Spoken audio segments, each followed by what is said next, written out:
di akhirat jelema ngarumpul kabeh triliunan manusia. Tanya ku malaikat, hei manusia, hayang ka mana ieu karumpul di dieu? Surga. Cek malaikat, lamun seperti kos kieu ye ka surga hese teknya. Antri hiji-hiji hese, sakaligus ge hese, maka ieu aya aturan ti Gusti Allah nu gagah waktu di duniana, nu berani waktu di duniana, misah belah katuhu. Anu teu gagah teu berani belah encak. Cak lalaki berani naon ya? Berani nyandong. Wah, awewe anu di duniana dicandung, salakina anu berani nyandong katuhu. Anu di duniana teu nyandung kenca. Insyaallah. Maksud lalaki ieu lamun dikakatukeun ka sorgana ti heula. Wah mantap. Oh, nu nyandung angkat jempol 4. Awewe nu dicandung ka katuhu, lalaki nu nyandung ka katuhu. Suami istri. Hai geus kau. Siap. Aya jelema nyolonong ka dinya. Set. Cek malaikat sia nyandung teu? Henteu. Ieu mah teu mana? Ieu mah nu ditiheulakeun ka surga nu nyandung. Kula titah ka dieu bae ku pamajikan cak kana ieu tuh di ditu. Teu bisa cek malaikat, teu bisa. Kula dipaksa keula ka dieu bae. Cek kana mana pamajikan? Tuh, gerokeun maneh ku malaikat gerokeun. Hei, kunaon salaki titah ka dinya bae? Aya beti heula cek kana teh. Banteu nyandung. Ku kula di dunia waktu di dunia nyana tidak nyandung teu daekeun. Cek nyana geus titah ieu mah geus titah. Teu daekeun bae. Benar sia waktu di dunia ditanya maka ini kuntu minaz zalimin fastajabna lahu Ar-Rahmanir-Rahim wa syaratuhu lan utawi syarat ijabil had at-taklifu iku taklif illa sakrana angin wong kang weureu wa ilmu tahrimihi lan weruh ing den haram kenane zina wa hadul musani ar-rajmu lan utawi hade zina muson iku den ranjab wa huwa lan utawi muhsane mukallafun hurun iku wong kang mukallaf tur kang merdeka walau zimmiyun lan sanajan ay walau huwa lan sanajan utawi ia mukallafe iku kang bangsa kafir zimmi atawa lan sanajan utawi ia muhsone iku kang bangsa kafir gaya bahasa fatahu kang nyilemkeun ia muhson atawa mukallaf ing gegendinge ya mukallaf bikubulin kalawan kubul fi nikahin sahih ing dalam nikah kang sahih la fasidin ora nikah kang fasid fil auzari ing dalam mungguh kaula wala sahu isyratu tagibi lan utawi kaula sahiku insyaratkeun nyilemkeun hala hurriyatihi ing dalam tingkah sifat merdeka mukallaf wa taklifihi lan dan taklife mukallaf wa annal kamilaz zaniya binakisyin muhsanun lan satuhune wong kang sampurna kang zina bina kisin kalawan nakis bina kisin kalawan kang kurang persyaratene iku muhson iku muhson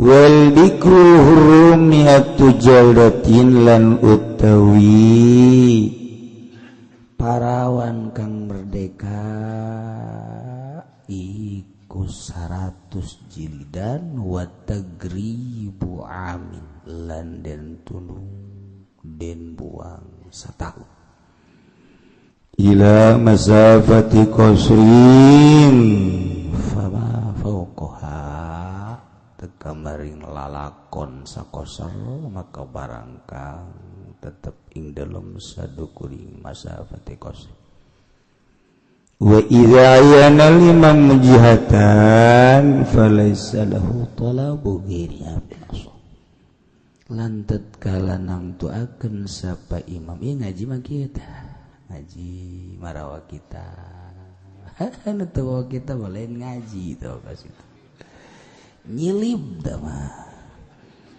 lantet kala yang tukeun sapa imam ing arah ing jihad rugi teu bisa baca kitab baca hirup dan naonan atuh dahar nginum baik balaisa lahu talabu ghairiha geus rugi we pokona mah rugi jasa teu bisa baca kitab teu nyaho informasi gaib teu nyaho teu bisa baca kitab teu gede naonan ngan gedean awak doang rugi sia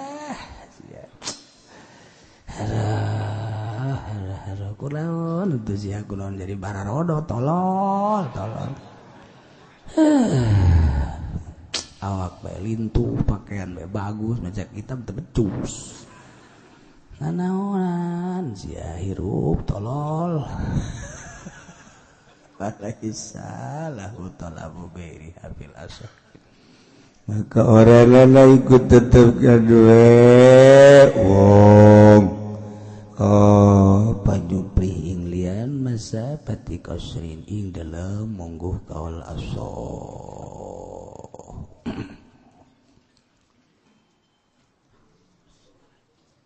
urang ngalanjutkeun tentang zina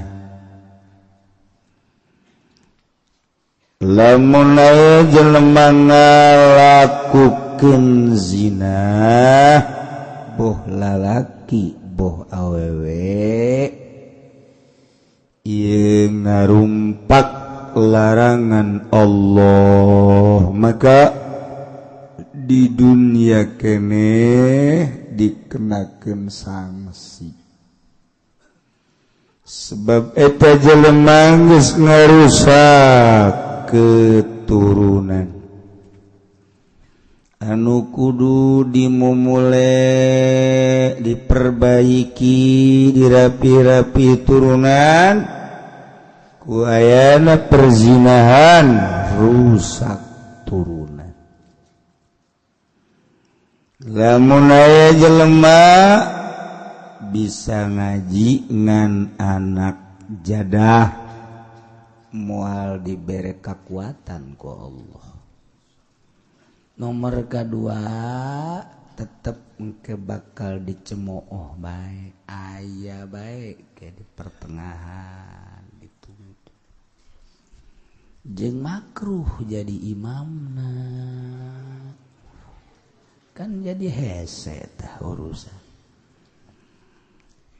kunaon cenah bisa kos kitu lantaran nyana dibere teu bisa kuat ku Allah hasil kos gitu dan mantak di akhir zaman ayeuna mamuringgak bulu baheula mah urang ngadengen nu zinah teh di Jakarta, Bandung, Surabaya, kota-kota besar pantes lantaran campur aduk Wari mages teu kudu ka grogol-grogol, teu kudu ka Jakarta dihareupeun imah urang perzinahan ambalaya. Komo tahun baru nanarahona tah jelema. Kula mangan sakadar berarti iman jelema teh kararieu geus teu tararahan uji. Lambang tina kebokbrokan geus nampak di hareupeun urang. Beres nu ngarora keneh mah kolot ge masih nyeungeut petasan kolot. Kolot mah kolot, masyaallah. Haju tas inget pesat petasannya ka imah di tengah jalan aya si mbah nu teu laku. Haju si mbah nanya, jadi kolot ya. Ya Allah, ya Rabbi. Geus harese. Kenakeun sanksi maling, aya sangsina mabok, aya sangsina zina, aya sangsina had sanksi.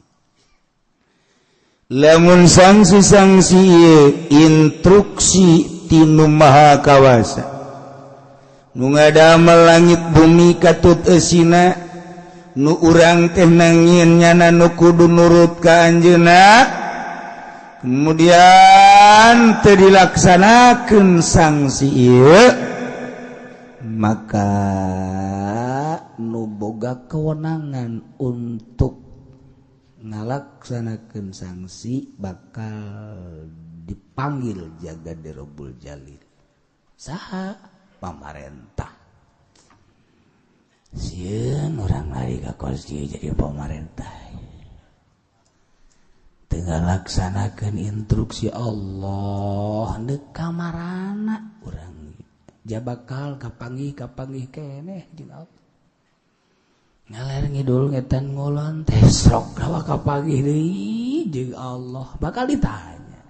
Yahoeun deui Allah. Tuh rempan. Jadi lurah ngeunaheun, ayeuna jadi camat, jadi bupati, gubernur, presiden.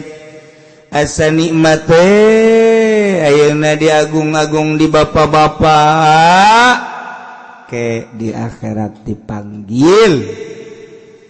Selama ngajabat aya sabaraha rakyat anu zina, pernahkah hiji bae dilaksanakeun undang-undang henteu cek badehna atuh geus tuh disareret ka neraka gaji 3 genep 10 15 juta 20 juta nomere 10 juta 100 juta dibandingkeun jeung di kulub naon-naonan dipanggang terus paling di dunia beli imah beli kendaraan kawin deui sakitu dibatasi ku umur 50 genep 10 70 80 mah geus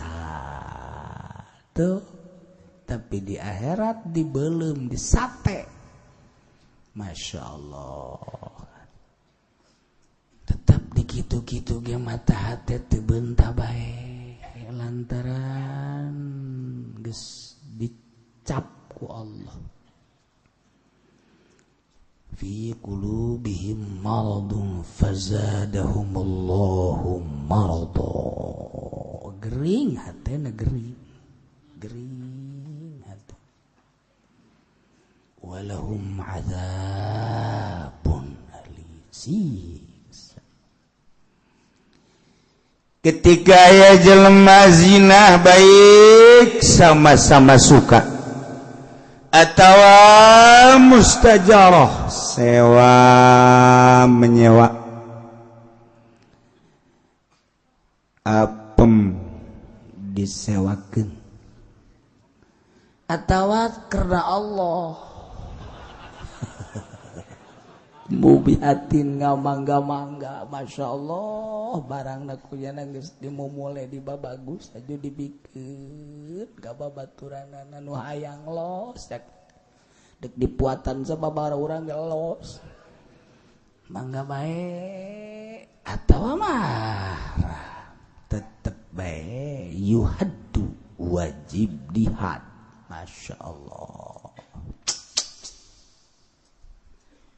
Syaratna syartu at-taklifu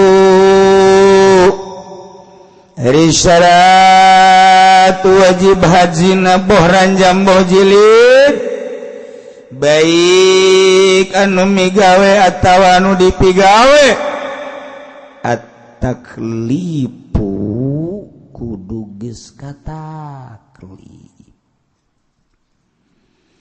Ai kataklif teh kumaha hiji dewasa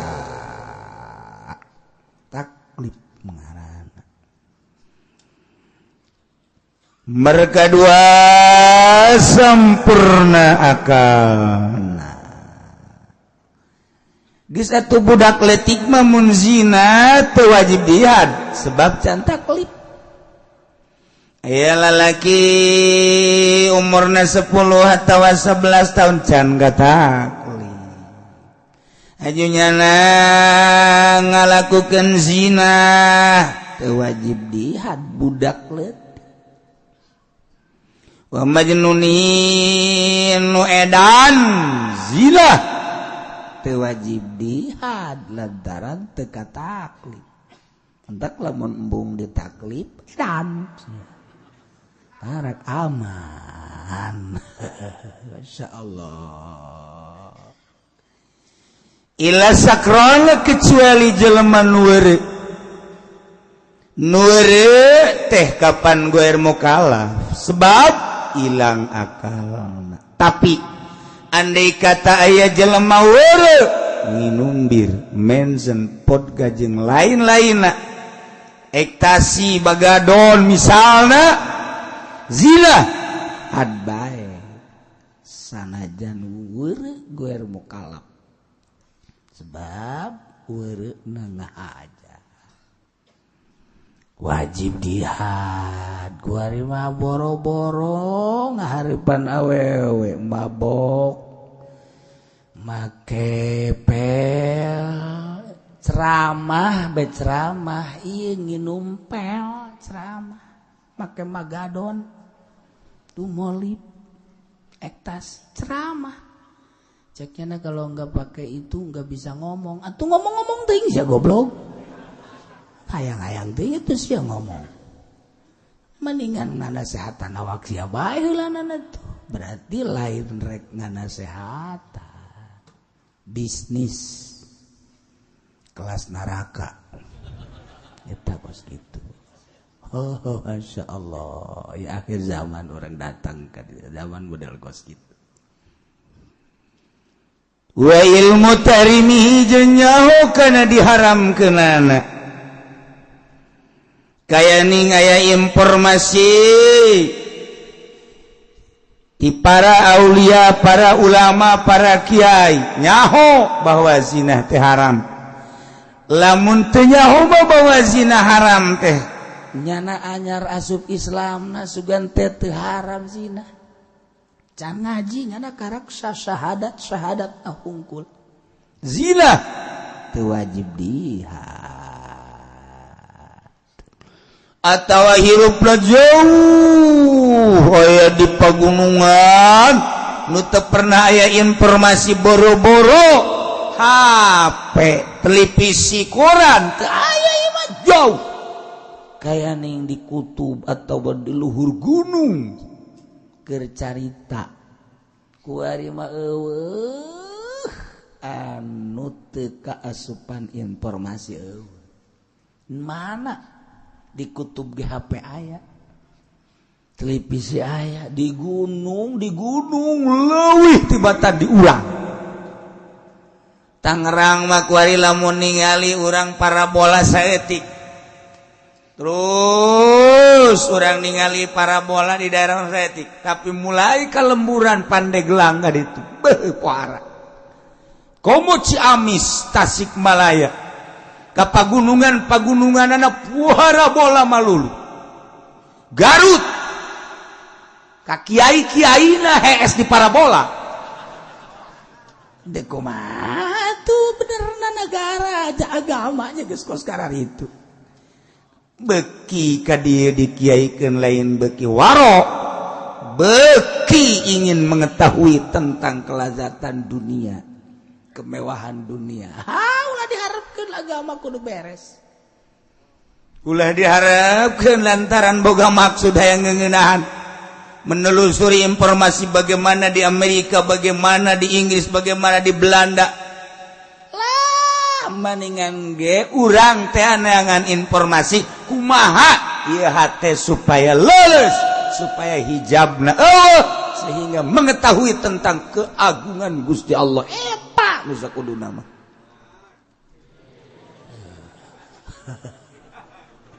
Ya lain ilmu dibere, kudu dibere ilmu pakai pamer. Urang can bisa khusyuk bae ge salat ieu teu panasaran si kiai. Aya naon sih di diri aing kok teu daek khusyuk ieu salat, aya naon sih hayangna riya bae, aya naon sih ujub bae. Ta eta teh panyakit eta kunaon henteu diolah kunyana, dideteksi kunyana sehingga setik-setik dieueuh. Ieu mah panasaran mun can boga parabola. Kumaha sih ieu muka internet kumaha ieu di dieu coba kumaha blogna coba kumaha coba hayang hayang menelusuri dunia itu. Lah tuh lah sok aya nyangkos kitu engke di jero rame kajin cuma gimana kula mah cenah geus imanan ieu buah. Aya nu mere guruna tah kieu mukana teh tek coba ge bareng dibuka jauh hijab ya kana ieu geus dileungitkeun ku Allah hijab tolol jadi wah aya nu make kutang gede tolol teh coba eta nanaona. Masya Allah. Dunia jadi kos lain dunia ada orang. Nomor kahiji kudu taklif. Nomor kedua nyaho karena diharamkeunana. Andai kata teu taklif atawa teu nyaho teu kudu dihad. Atuh deuk dihad kumaha aja nyaho ge henteu. Kumaha salah. Okos maling teu nyaho juga teh haram maling banyana korupsi bae. Atuh aman-aman bae. Pejabat korupsi miliaran, saya enggak tahu, kirain saya enggak haram. Ya udah, tenang aja. Tenang aja enggak apa-apa. Ntar di akhirat coba bagaimana lu. Sekarang lu ngumpet-ngumpetin lu. Gue juga tahu lu ngumpet-ngumpetin lu. Bilang enggak tahu lu. Biarin udah aman-aman saja. Ntar umur lu berapa lu? Berapa lagi? Ntar di akhirat lu di sidang nanti kamu tahu apa enggak? Rasain lu. Antep kan orang aman kan gua. Bebejannya teu nyaho haram. Aman kan? Udah aman di dunia lu lolos dah. Ntar di akhirat lu lolos enggak neraka jahanam lu. Ayo guys, pokokna mah. Geus digitukeun bae ku urang. Allah karim. Zaid Muhson lantarannya seorang manusia dewasa merdeka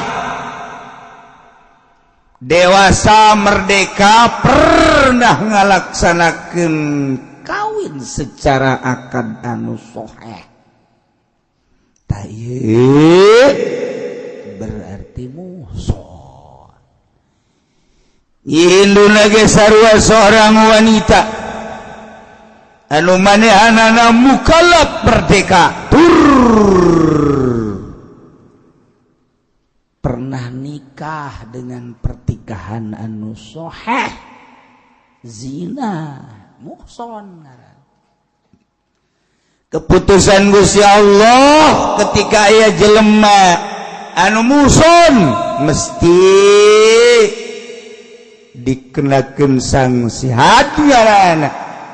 hadna ar-rajmu ranjam wa haddul muson ar-rajmu muson teh mukallafun hurun jelema anu mukallaf tur merdeka tur pernah ngalaksanakeun nikah anu sahih eta ngaranna muhson kudu diranjam teh di alungan batu timpahan segegede pereup batuna nyanana siap lamun dek lumpat bae tenden diliang nyeun liang 2 meter setengah 2 meter ka 2 meter kemudian nyana asupkeun timpahan datang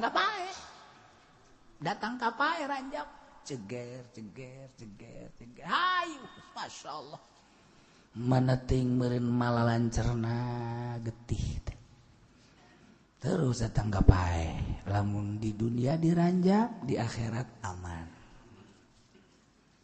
namun di dunia teu diranjam di akhirat parahan di akhirat banding di dunia mah kanyerian pae di akhirat pae di akhirat pae iku gede-gedena dosa zina datang ka diranjam sampai pae ya Allah ya mun ieu dilaksanakeun walil qisasi hayatu ya ulil albab dengan hukum-hukum qisas dilaksanakeun qisas hayatun aya kahirupan anu tentrem indah loh jinawi ya ulil albab hai jelema nu baroga pemikiran hate nu sampurna ketika teu dilaksanakeun berarti teu boga nurani teu boga hate nu hebat nu bagus sebab ieu barang buruk diantep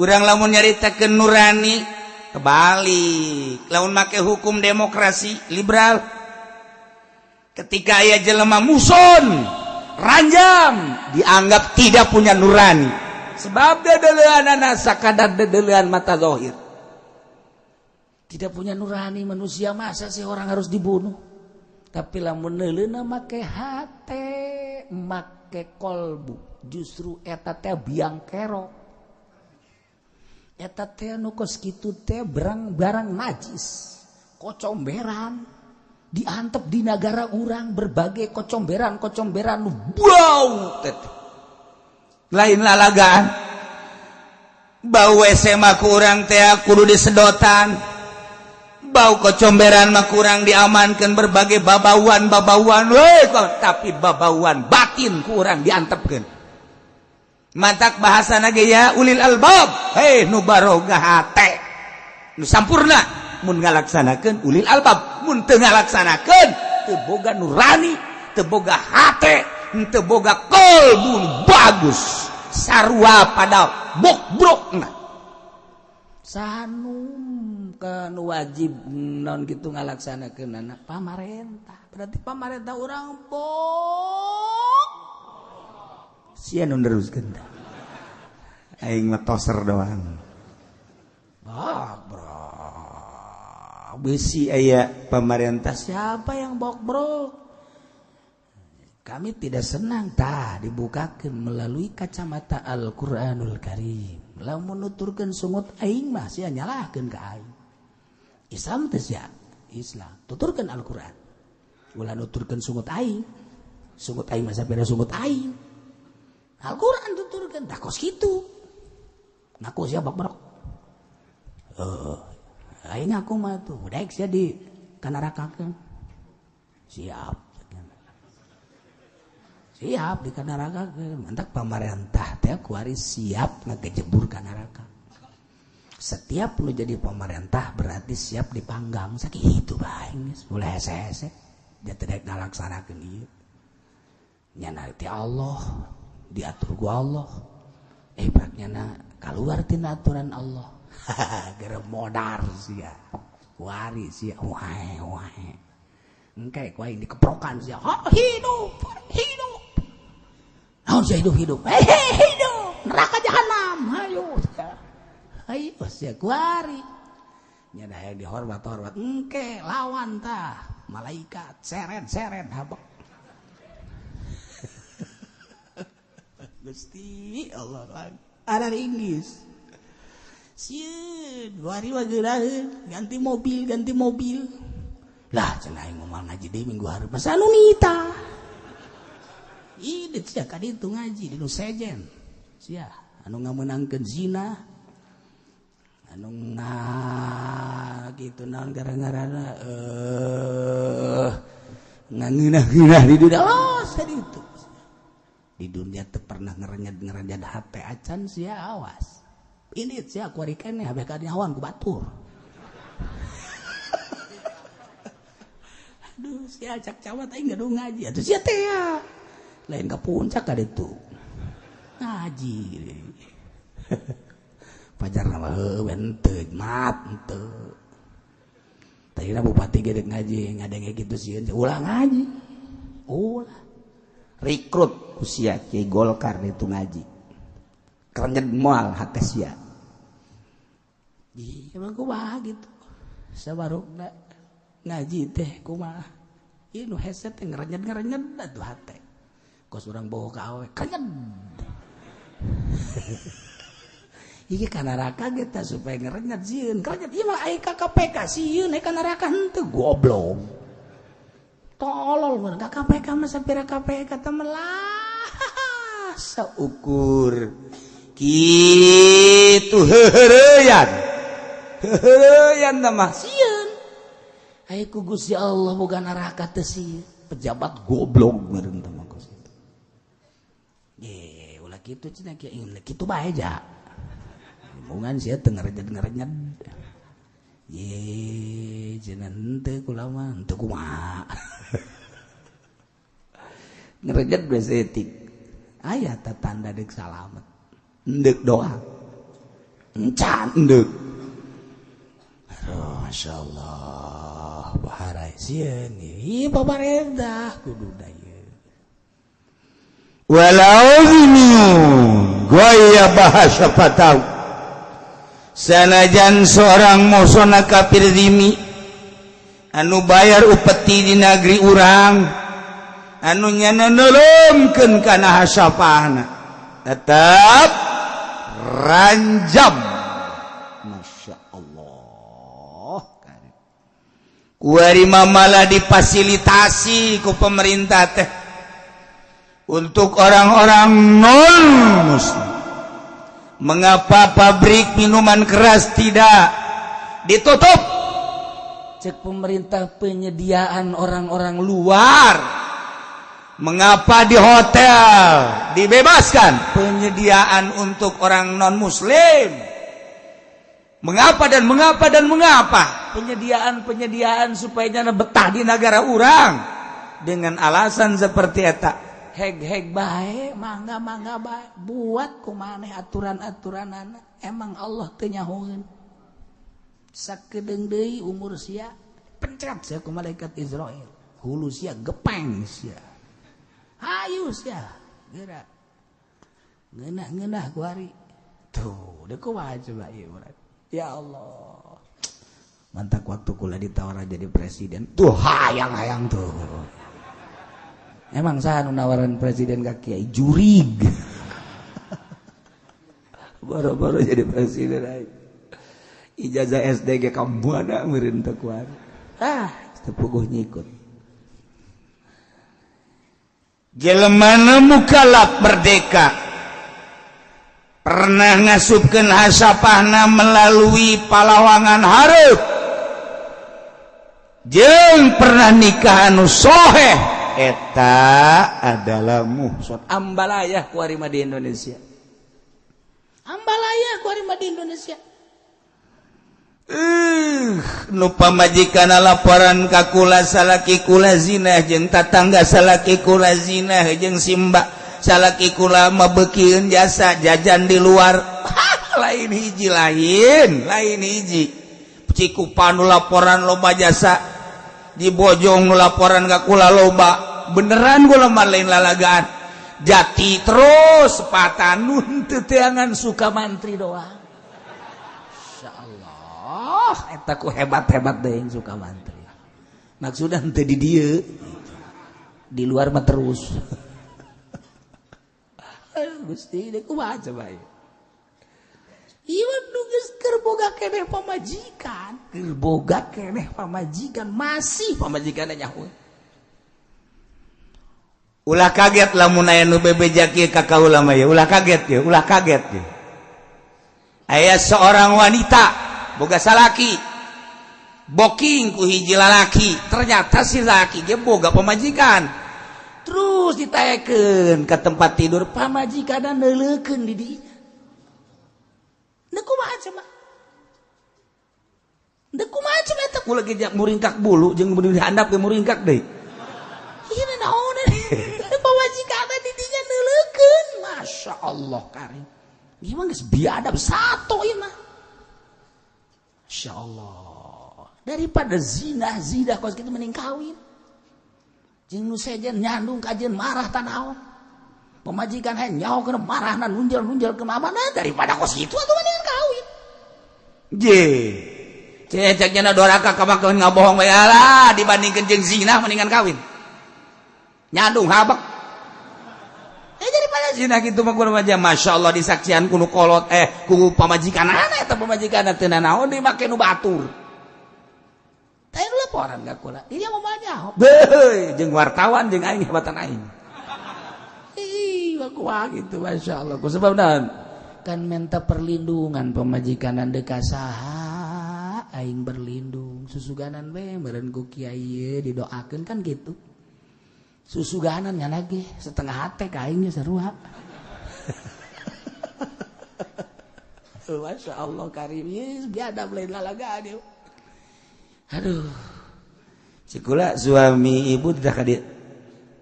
Tidak ada suami ibu, tidak ada dia, maksudnya tidak nyandung, pamajikanna tidak ada dia, nusa urang tah, pamajikanna gitu kunan supaya, iya pamajikanna nanti diajak ngaji, kamana bae, nasihat tetep pernah ngaji, ceknya cek salakina nu laporan kakula pamajikan kos gitu, Juli dituna kos gitu laporan, masya Allah kari. Biadab mah. Mending nyandung. Aman nyandung mah. Di dunia rariweuh ge di akhirat mah aman.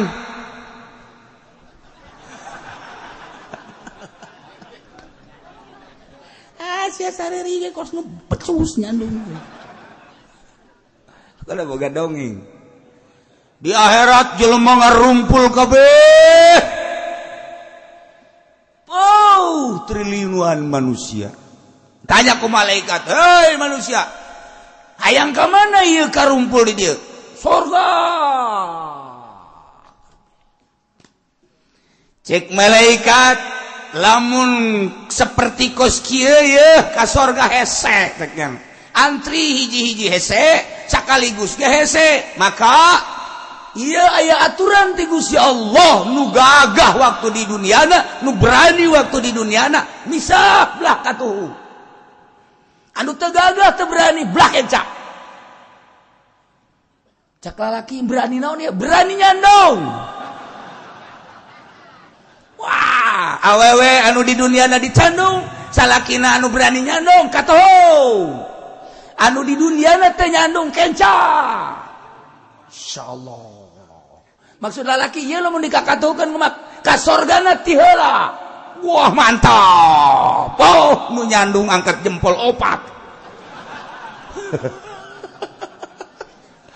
Awewe nu dicandung ka katuhu, lalaki nu nyandung ka katuhu. Suami istri. Hai geus siap. Aya jelema nyolonong ka dinya. Set. Cek malaikat sia nyandung teu? Henteu. Ieu mah teu meunang, ieu mah nu ditiheulakeun ka surga nu nyandung. Kula titah ka dieu bae ku pamajikan jakana ieu tuh di ditu. Teu bisa cek malaikat, teu bisa. Kula dipaksa kedah ka dieu bae. Jakana mana pamajikan? Tuh, gerokeun malih ku malaikat gerokeun. Hei, kunaon salaki titah ka dinya bae? aya beti heula cek nya teh panteu nyandung kukula di dunia waktu di dunia nyana tidak nyandung teu daekeun cek nya geus disicita ieu mah geus disicita teu daekeun bae bener sia waktu di dunia tidak nyandung boro-boro pugundeg ge kakarak endeg doang nya bau geus makin kokoprak cek nya teh hati sih kunaon dititahan ka dieu bae cek eta awewe bongan teu boga keberanian cek nya padahal malah tuh kula marah bae sapira awewe jabuktina batur ge nyararandung marah-marah henteu naon tan mata ku kula tita kali itu we bongan teu berani waktu di duniana ya malaikat ku sebab teu berani jadi kula ieu pandeuri ka sorgana berarti itu ribut wah ribut tuh belah kenca malaikat ke tenang ya kuda udah ribut nyalahkeun ka salakina pemajikan ribut didinya masa diteruskeun dongeng nyaradung kabeh ya. Malaikat nenangkeun jelema oh ribut naon ini pake karibut bongana salaki teu boga keberanian tungtung nama kami pandeuri ka sorgana oh didegung-degung ku pamajikan sia-si candung aing keur ieu atuh sia marah bae atuh marah ge moal kebel aing jeung geus ge marah jeung moal naon wah teu daek nyandung tungtung mah pandeuri ka sorga cek awe minggu hareup aing moal ngaji Allah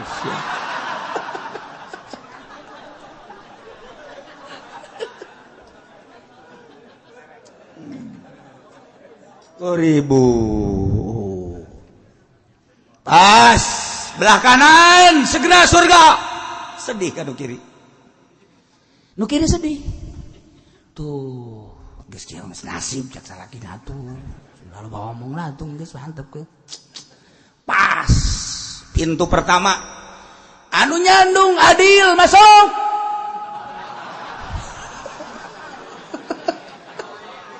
yang tidak adil segera ke jahanam. Wah sia tadi aja pendek nyandung terjadi bohong aing jak jana aja duduk kencak hei itu ketejaradi kunaon itu tejaradi tengah romongnya nah tengah romong cari cing hei pancena ka sorga itu makan ke terus tuh itu mah terus iya kok ente itu mah nu terus nu jujur jeung adil nyandungna Aisyah biar ngomong tungtung nama aing teh heula ka neraka tah kakara dirinya lalaki nu ieu teh seuri tuh kadena aing teh nu mantak teu nyandung bisi teu adil ieu tuh kakak usahakeun bae cek nya tuh itu bagus kunaon tuh ka surga boro-boro di akhirat urang di lapangan terbang itu jidah bagi King Abdul Aziz neuleuh jelema berangkat urang si berangkat tamual batur berangkat urang berangkat tamual eta sakitu ge endeu ka Mekah komo ieu mah surga nu nyandung bisa adil dadah ka urang ngadadahan sia urang baongana sia keur ieu teh nyandung mantep jasa tuh cak nu di kiri tah rasakeun kana teu adil jahanam leg-leg ku sia tiheula jadi nu nyandung diheulakeun nu adil ka sorgana tiheula anu teu adil ka nerakana tiheula alhamdulillah ya rabbil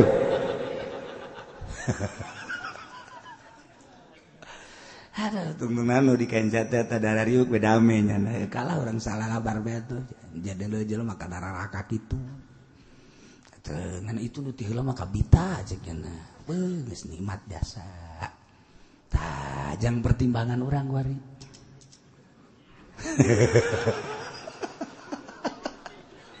kira-kira geus meujeuhna mah usaha aing eukeur rada maju awak sehat haju awewena aya nu daek dicandung deui atuh nyandung masalah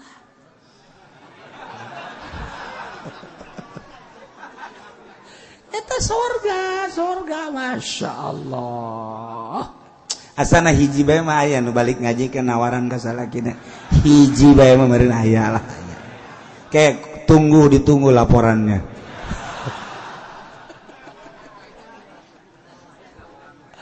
Aduh. Aing kuatna laporanna rariweuh bae nu nyandung teh, eueuh we Nu ngeunah. Eueuh nu laporan ngeunah, eueuh. ribut bae nafsu. Padahal hirup di dunia yang moal kebal sanajan harta babagi geja atuh dahar-dahar keneh. Cenah beusi kacokot kunung ora Deuk lila, emang deuk lila hirup di dunia aja moal. Atuh ceuk urang mah bala lager bae sih. Itu tah.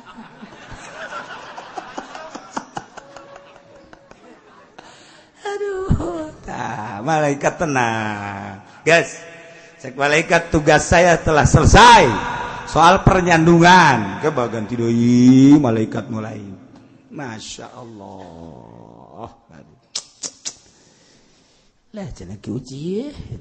Cek awewe kos gitu nya nama. Asal ke bagiliran kos gitu bae ajulah bae. La fasidin teu kudu dihad jelema anu musod melalui pertikahan anu fasid nurutkeun cekaul Allah. Zaid nikah kanyindun kebenaran waktu pertikahan teh lain make wali nu bener nu kuduna bapana ai prak nu ngawalian tatanggana Bapana aya. Tah ieu pertikahan teh fasid atawa eueuh make saksi. Fasid teh pertikahan teh atawa saksi teu adil. Fasid. Na ieu Zaid teruskan ngalaksanakeun rumah tangga tidur bersama mus ngan barang ditaliti horenganan hajunyana zinah jeung nu sejen buan muson tah barang ditaliti horenganan pertikahan Zaid jeung Hindun ieu nikahna fasid. Ketika Zaid zinah jeung Sarwiti ieu teu kudu dihad sebab teu kudu diranjang sebabnya nak statusna bener mukalaf merdeka tur pernah nikah ngan pertikahanana fasid akadna sebab teu aya saksi atawa teu aya wali. Masya Allah. Wal asahhu wallahu a'lam bissawab.